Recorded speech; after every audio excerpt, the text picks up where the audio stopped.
like maybe you can call him a rich man. His father was a No. I'm a chicken farmer. Okay, maybe he's a chicken farmer, but if he's a chicken farmer, maybe a Myanmar. So Ochieng is a billionaire.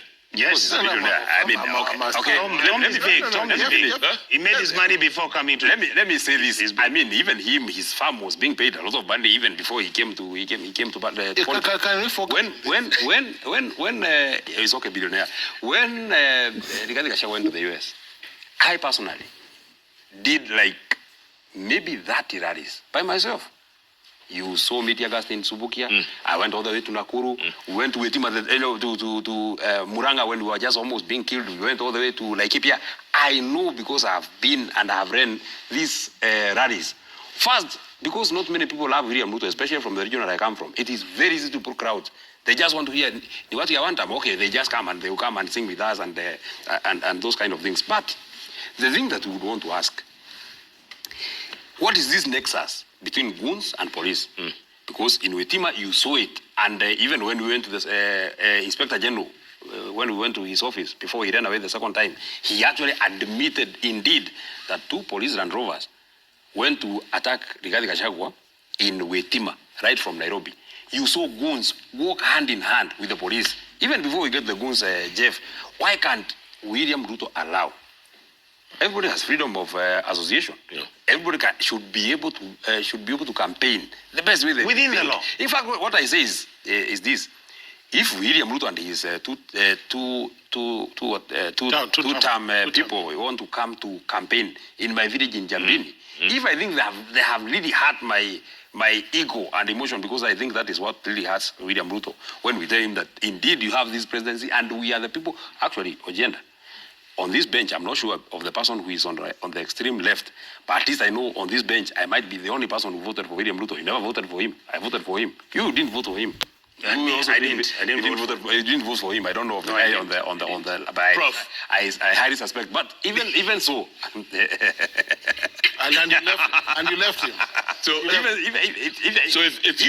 if the president and his team were to come to Jambini, they should say no goons. No, you leave them. Have goons. No. If we have goons, how comes our goons never attack their meetings? Prof, do you guys have goons? Of course they do. Jeff, I think terminology is important, and I think it's becoming professorial now. Do you have men in black? No, let me change it. Do you have men in black? No, let me demystify. Or men in green? Let me just demystify. Men in orange. Let me just extrapolate. Goonism is akin to some form of crime. You have youth who are unemployed and who are passionate about politics and would want to be part of a political activity, including a rally, and who are passionate in supporting politics. In the region of the country where I come from, youth are very, very passionate about politics. And I will never call them goons. Remember, there are criminal elements within the passionate youth in politics. Now, those criminal elements should be dealt with by the police in the event that they disrupt meetings or break some law. What name do you give them, Professor? What name do you give them? Those are criminals. Those are criminals. Goons is an improper term. It's actually a terminology that criminalizes every passionate youth in politics. And that term is very, very wrong. Let us say there are criminals in politics who should be arrested, but those who support and are passionate. Social welfare officers. Yes, they're youth. But they're never arrested, Prof. That's the thing. They walk hand in hand with the police. And that is where I agree with Methu, perhaps, that the police should assume their correct place and know that they can only work with those who want peace and a peaceful process. But those who work outside the law, the outlaws, must be dealt with. By the way, just one minute. Just one minute. So, like, for example, we are now going to Meru this weekend. So when the deputy president, when the deputy president stands on a podium like this and says that kind of hiyo siasa ambayo mnataka kuleta hapa Meru, mimi sitakubarisha. So what forum does he have to not kubarisha? I mean, who is he to say? Number two, the second point I wanted to make is that when we had our function in Kisii, you have about 10 lorries from Nairobi carrying youths. from some of the very vulnerable communities. We have the numbers, we give it all to the police and everything. These youths, once they arrive in Kisii, another set comes from elsewhere. We don't know whether they were coming from Uganda or Tanzania. Kenya's just become a crime scene.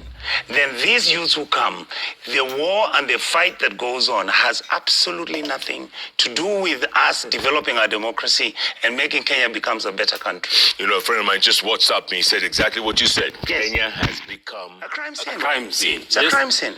Gentlemen, lots of Under feedback, William lots of Ruto. feedback coming in so thick and so fast. Ayub, what do we have? Plenty. So let's Yeah. begin with this that we managed to sample coming up shortly, and it's in relation to the discussion. You got Zablon there? So says the first one, Jeff, please ask the senators. Kenyans have already developed an hackable blockchain voting program with the ongoing disputes over Smartmatic.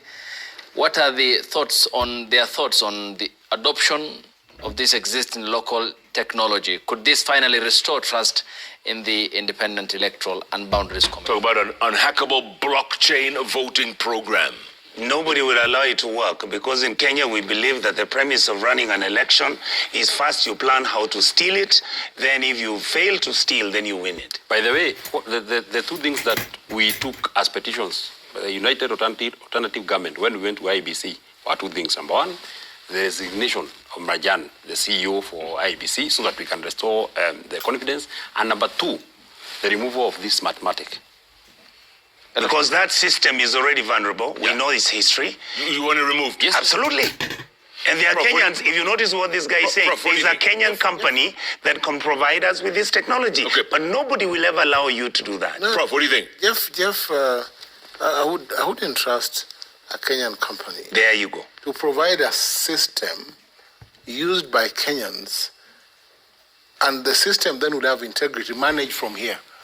You'd have a problem there. But secondly, the Erastus-led IBC, the new commissioners, has brought in freshness in IBC.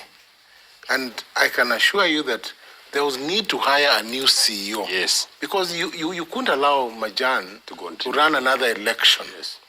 He was part of the other elections that were largely questioned, and he could not then break his contract a month to the election.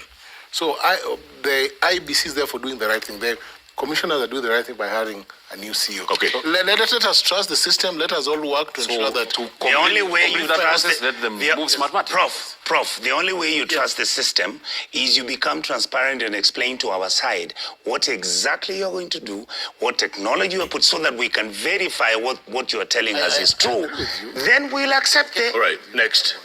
So let's proceed. Next is from Owile. Says, ask the incoming governor of Kisumu County, Professor Ojenda, on how he will deal with low cash flow in Kisumu County and thereafter create opportunities for law students and graduates like myself. Incoming governor, is that what they're calling him? Yep. Yeah, so of course, if you didn't know, Someone has tell seen you, Canaan. 2027, I'll be the governor of Kisumu County. Jeff, let me tell you, this is very easy. The pilferage in the collections, and because all money is collected through processes, should land in the CRF, the County Revenue Fund. But a lot of things that I've seen in Kisumu County, for instance, the collection of rents, have been contracted to third parties, private individuals. Yes. So money does not come to the county. The entire financial system is therefore a mess. You need to have a centralized system where money from markets and other service providers comes to the CRF and is managed. And I can assure you that the huge outstanding payments to contractors